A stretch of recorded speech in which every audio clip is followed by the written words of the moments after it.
Olá, seja bem-vindo ao módulo de Pneumatologia, a doutrina do Espírito Santo. Então, começando aí a primeira aula, quero passar algumas informações importantes para você. Então, vamos lá. Muito bem, nossa primeira aula, Pneumatologia, a doutrina do Espírito Santo. Aqui, então, alguns livros, tá? Que eu estou usando para esta aula aí, a Teologia Sistemática do Erickson, Frank Ferreira, a do N. Gruden, também aqui a do Paul Enns, Dicionário Vine, hebraico e grego, e a Teologia Básica de Charles Wright. É só para você ter uma noção do material que estou usando, tá? E aqui eu quero que você fique bem atento a esse aviso. Muito importante, uma tarefa que valerá ponto para a prova final. Então, assim, ó, esse módulo aqui terá uma prova no final. Só uma prova no final. Tirando a média 7, você receberá o seu certificado. Tá?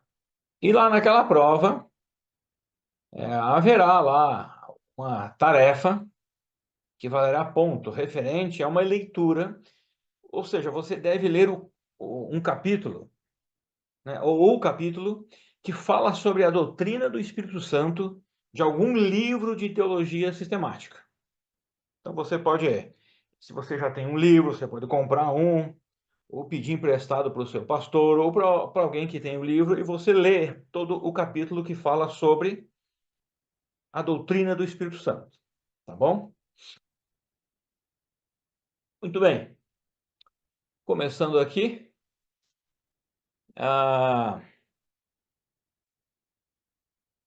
Então nós temos... Deixa eu só um minutinho aqui.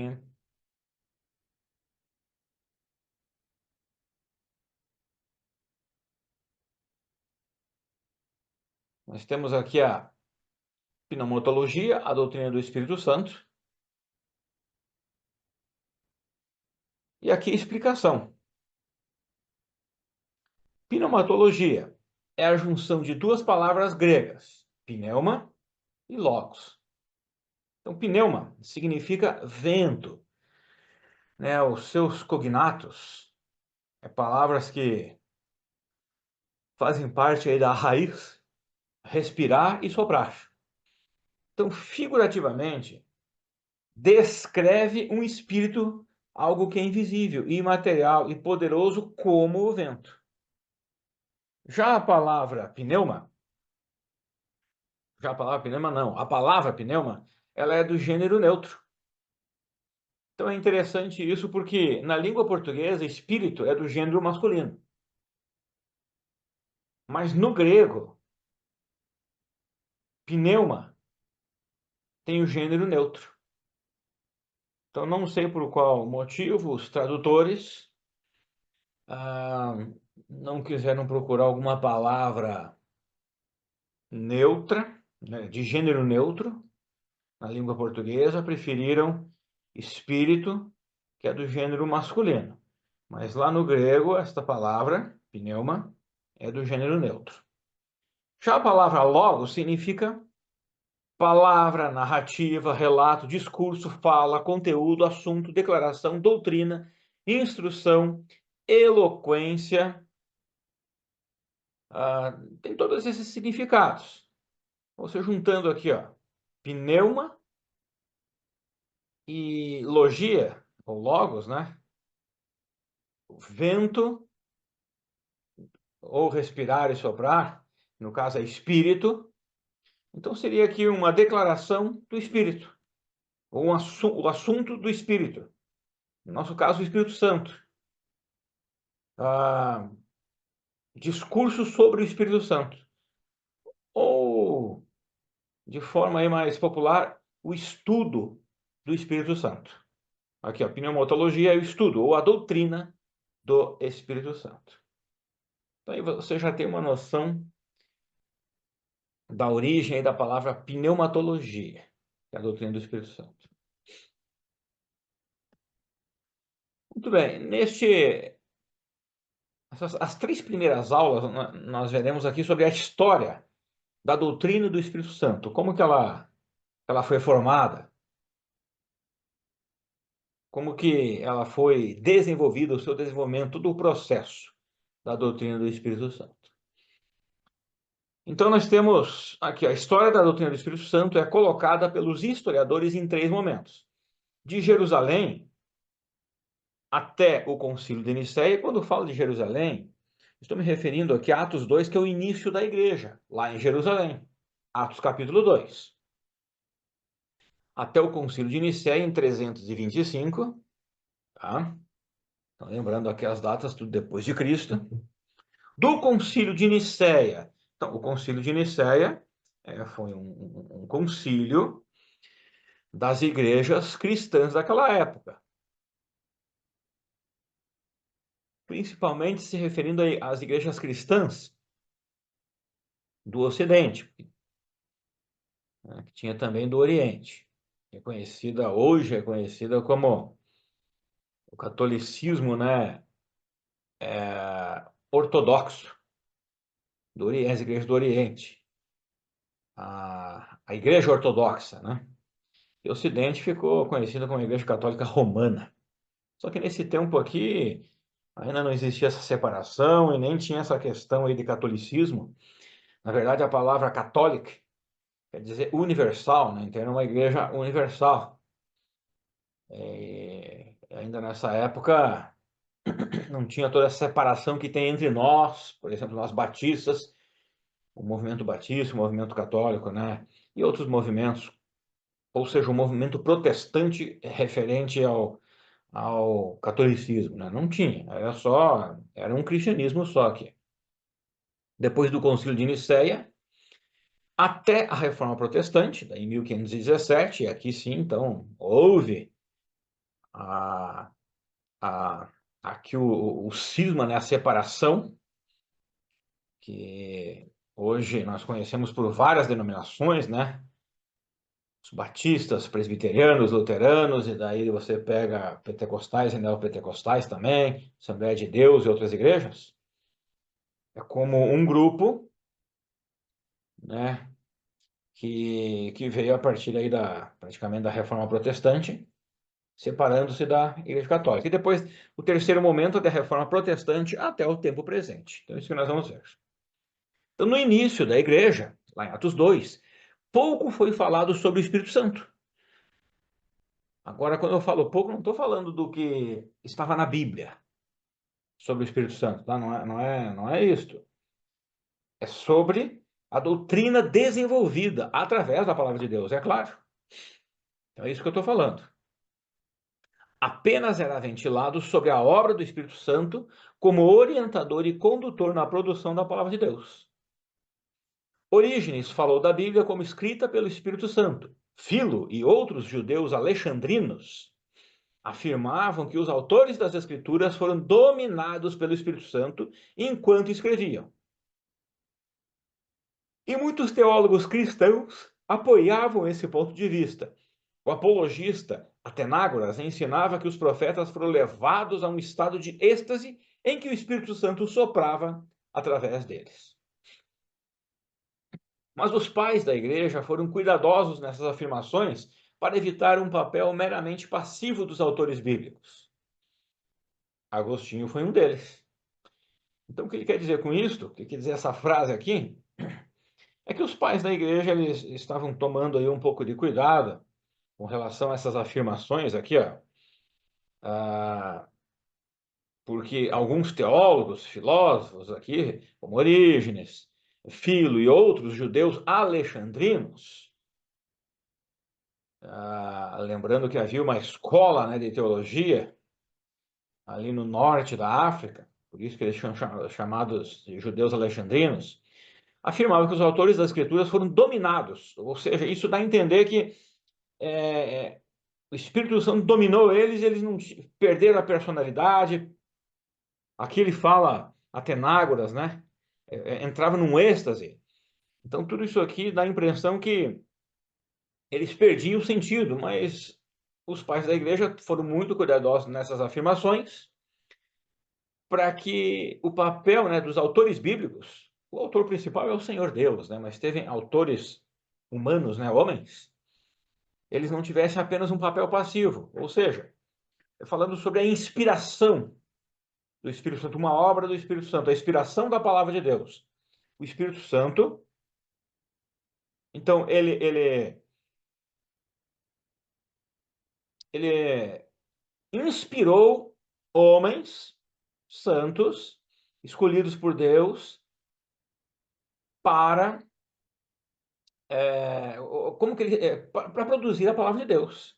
Então, inspiração foi as palavras de Deus foram colocadas nesses homens. Mas isso não quer dizer que eles perderam a personalidade, não quer dizer que eles entraram num êxtase e perderam os sentidos, não quer dizer isso, tá bom? Eles tinham plena ciência do que estava acontecendo, consciência da realidade à sua volta, e, e nós podemos perceber nos autores bíblicos a personalidade de cada um.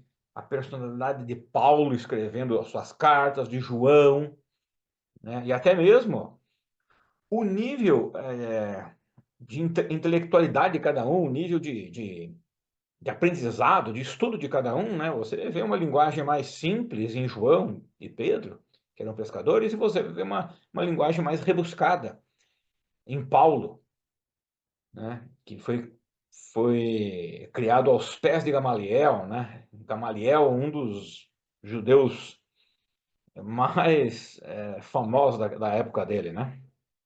Então, no final do segundo século, havia uma ênfase crescente na divindade do Espírito Santo, né? No século II.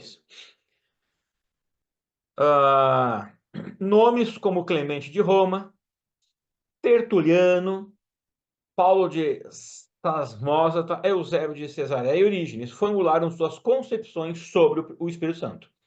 Então, o primeiro século ali não houve muita coisa, era falado mais sobre a obra dele, né? Uma delas era a inspiração do Espírito Santo. O segundo século é que começou, então, uma crescente ênfase sobre a divindade do Espírito Santo. Então, de Jerusalém, Atos 2, até o Concílio de Nicéia, 325, aqui até o século III, né? Do primeiro século até o século III. A formação doutrinária da fé cristã e a definição de todas as suas doutrinas não ocorreu de uma só vez e num momento específico da história. Então, não foi de uma vez só e não foi num momento específico da história do cristianismo.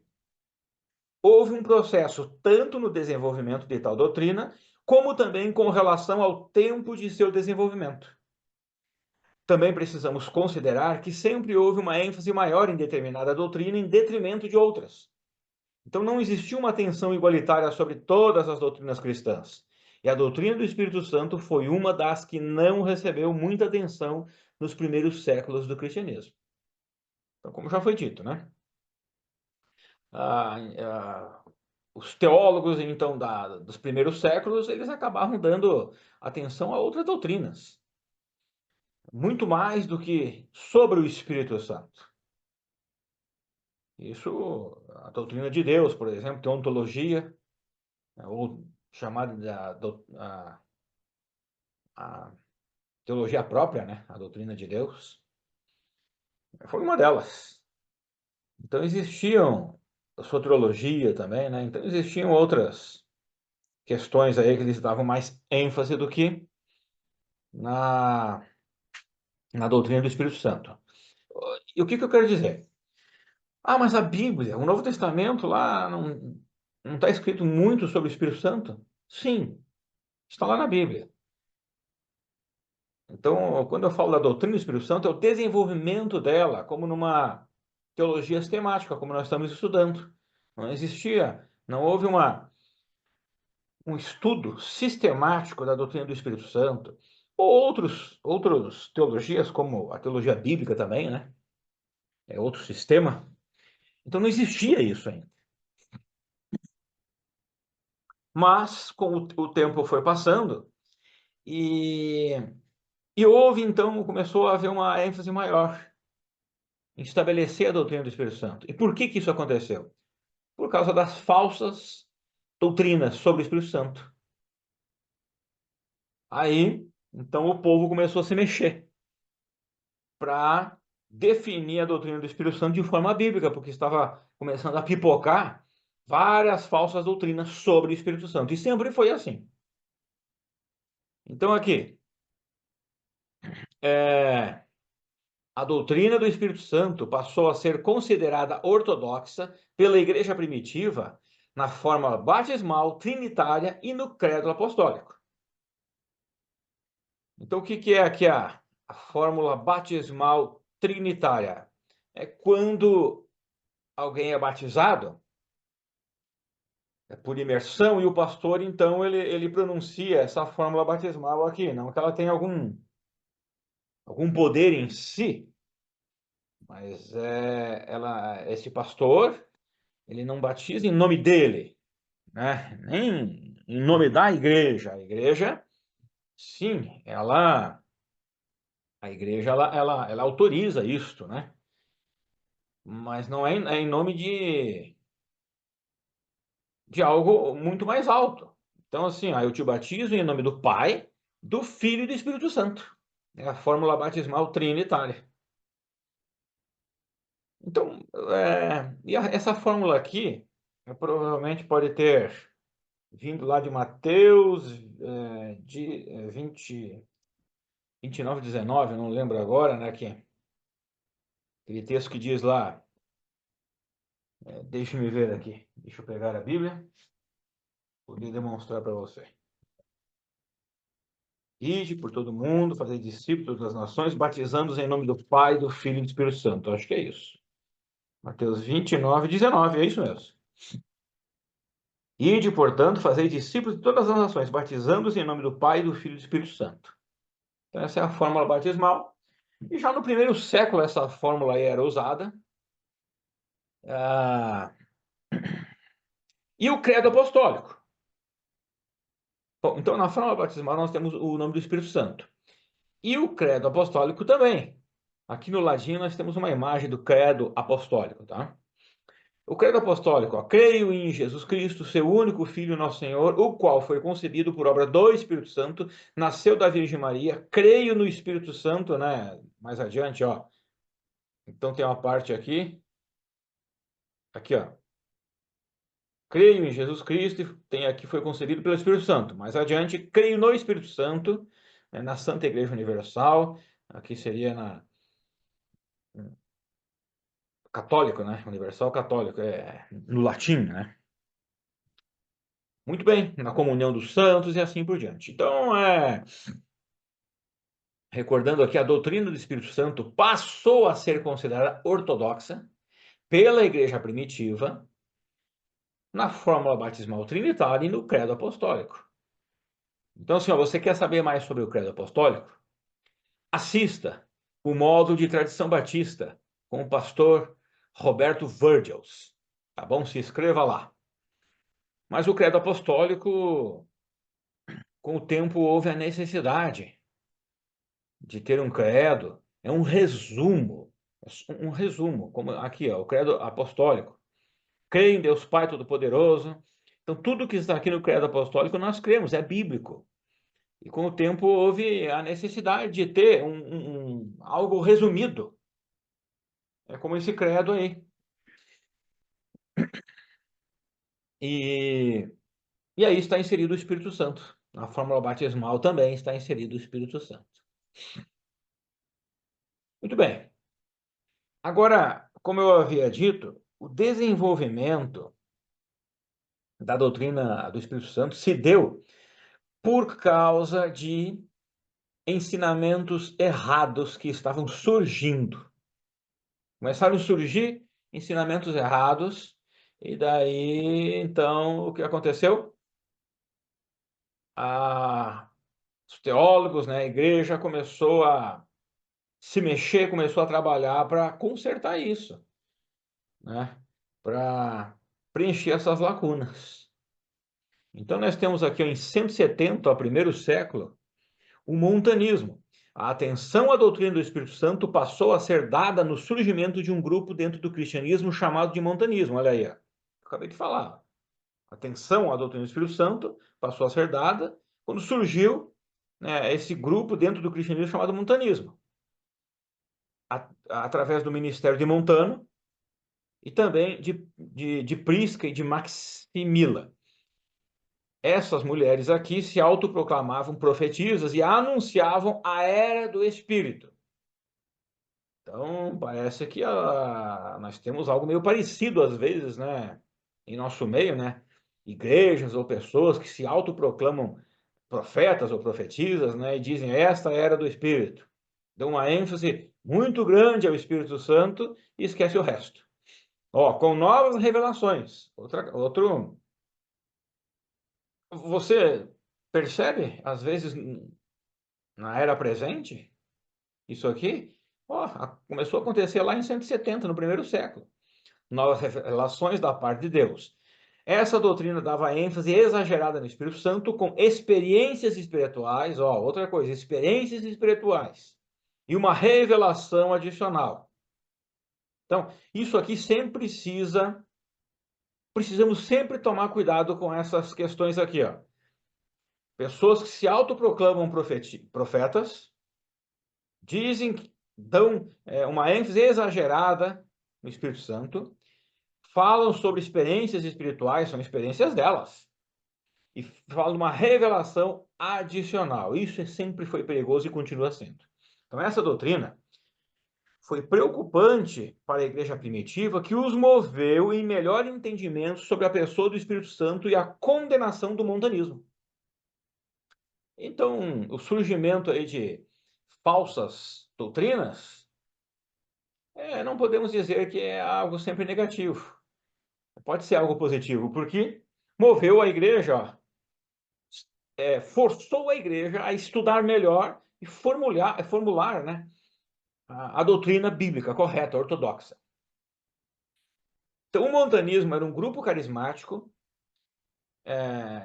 Em seu batismo, Montano falou em línguas e começou a profetizar, anunciando que o Espírito Santo estava se pronunciando por meio dele. Então, assim, ó, geralmente o que nós percebemos na igreja? É a própria igreja reconhecendo alguém. A própria igreja reconhecendo alguém, né? Mas aqui não, ele estava se auto-reconhecendo. Ele estava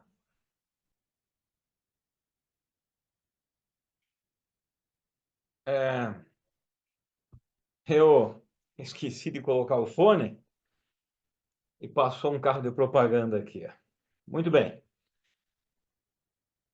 Então, este homem aqui, ele se autoproclamava. E veja o que estava junto aqui, ó. Começou a falar em línguas, começou a profetizar e anunciar que o Espírito Santo estava se pronunciando por meio dele. Entre numerosas profecias de Montano, tá? Do movimento, estava a advertência de que a segunda vinda de Cristo estava próxima.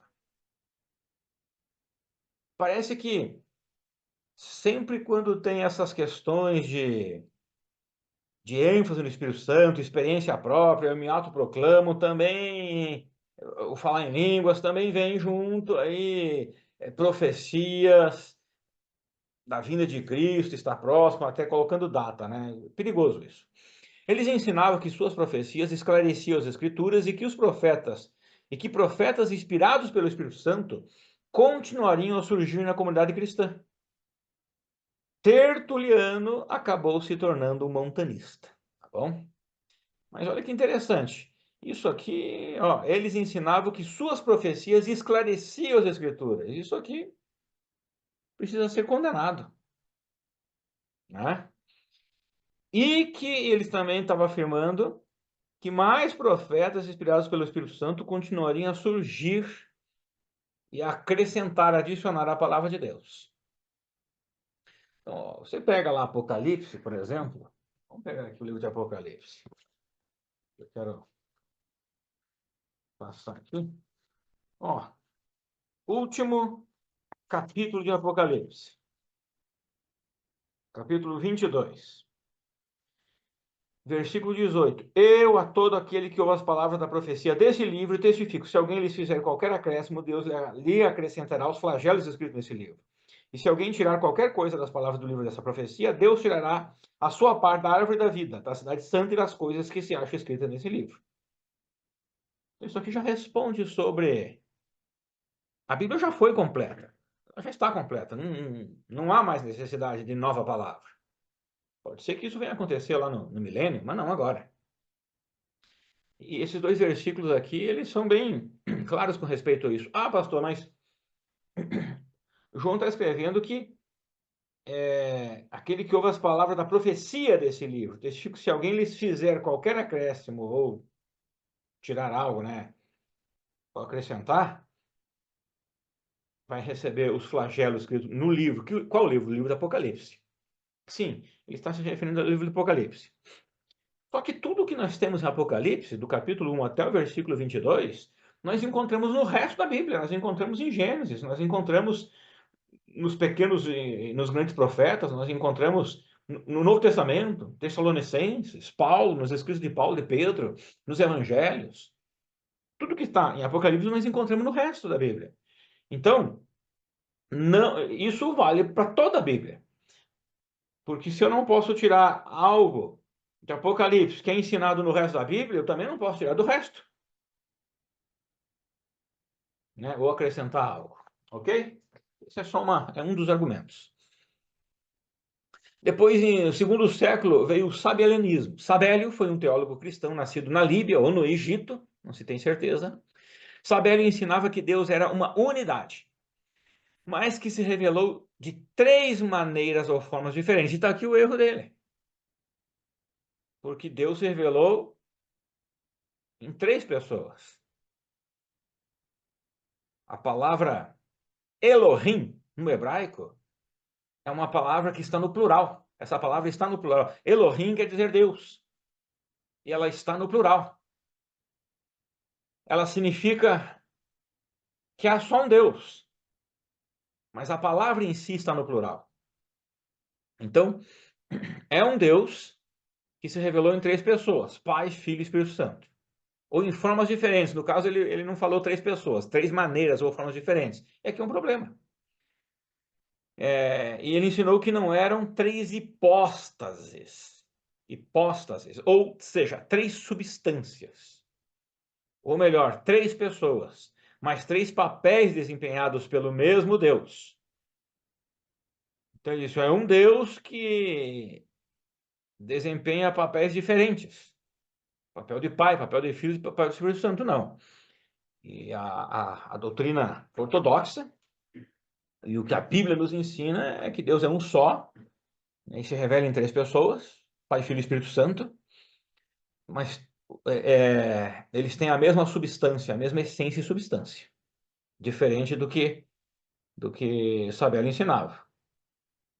Tá? Então, o sabelianismo ficou conhecido por modalismo, o qual antecedeu com Noeto e Práxias. O modalismo vem um pouquinho antes do sabelianismo, mas era bem parecido, né? O modalismo ensinava que o Filho e o Espírito Santo eram apenas outras formas de expressões do Pai. Ele ensinava praticamente a mesma coisa. O arianismo, terceiro século. Então, em 325 acontece a controvérsia ariana, uma visão antitrinitária de Ario. Um presbítero em Alexandria. Então, Alexandria é uma cidade ali do norte da África, onde existia aí uma escola teológica de judeus, né? E um ensinamento que ficou conhecido por arianismo, tá? A controvérsia ariana. Pois tal ensinava que o Filho tinha um início, pois havia sido gerado pelo Pai, e o Espírito Santo, de igual modo, também teve um início, ou seja, foi a primeira coisa a ser gerada pelo Filho. Sendo assim, o Concílio de Nicéia precisou debater sobre o assunto.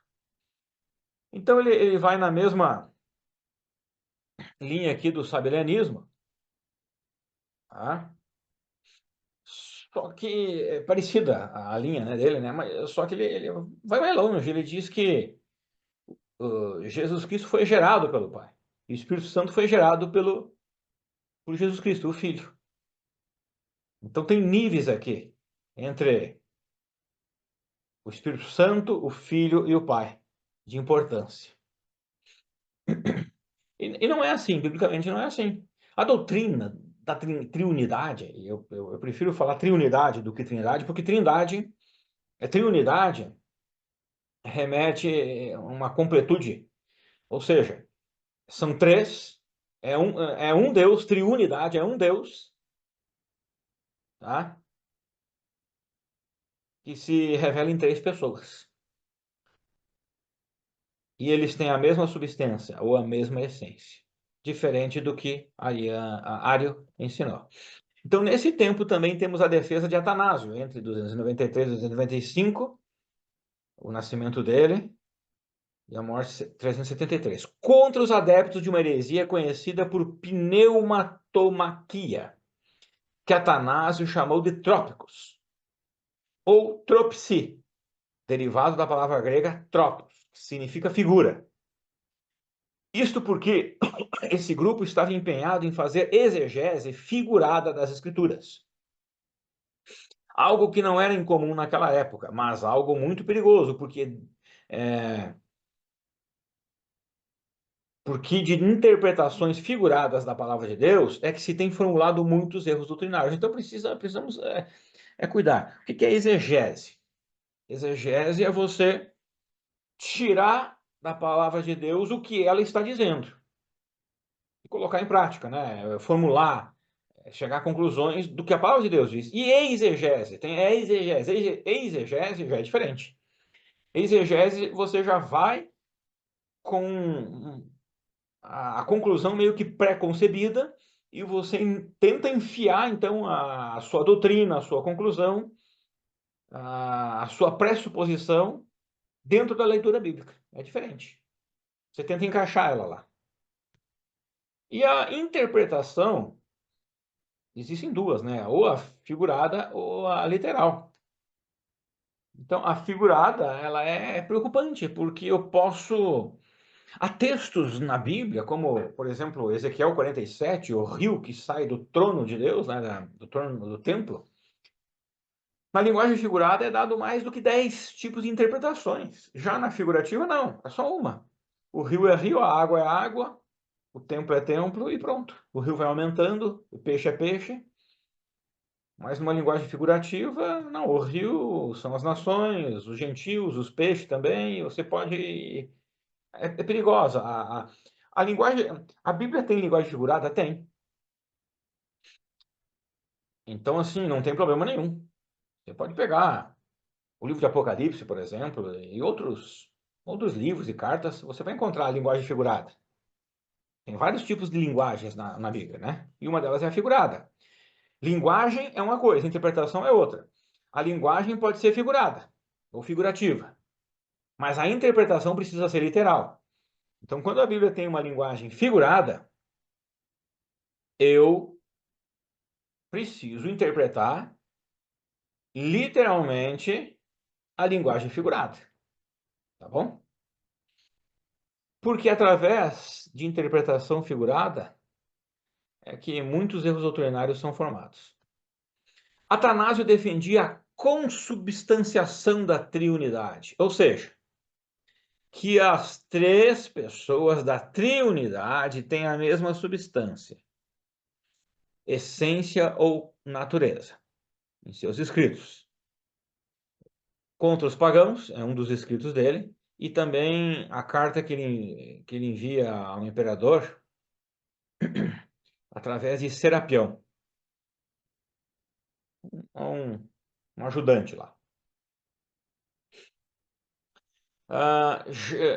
Já tal grupo ensinava que o Espírito Santo deveria ser considerado diferente em substância do Pai e do Filho. Que grupo? Aqui, ó. Esse grupo aqui, ó. Os trópicos, ou os tropci. Esse grupo aqui que ele estava falando. Atanásio estava escrevendo contra esse grupo. Então, quando ele escreve contra os pagãos, e nesse seu escrito aqui, ele fala um pouquinho sobre o arianismo, né? e depois ele manda uma carta ao imperador através desse homem chamado Serapião, e nessa carta aqui, então, ele manda o imperador para defender a, a ortodoxia do Espírito Santo, da doutrina do Espírito Santo, né? E para condenar aquele grupo ali, os trópicos, né? Condenar aquele grupo. Que é o grupo que ensinava que o Espírito Santo deveria ser considerado diferente em substância do Pai e do Filho, ou seja, eles consideravam o Espírito Santo como um ser criado e um anjo, era o maior dos anjos. É assim que eles concebiam o Espírito Santo. Então, para esse grupo, os trópicos, o Pai, o Filho e o Espírito Santo não eram a mesma coisa. Não tinham a mesma substância e essência. Então, não eram Deus. Porque se foram criados, não eram Deus. E se o Espírito Santo era um anjo, então ele não era Deus também, né? Muito bem. Esta, então, é a nossa primeira aula. Deus te abençoe e te aguardo aí na segunda aula. Até mais.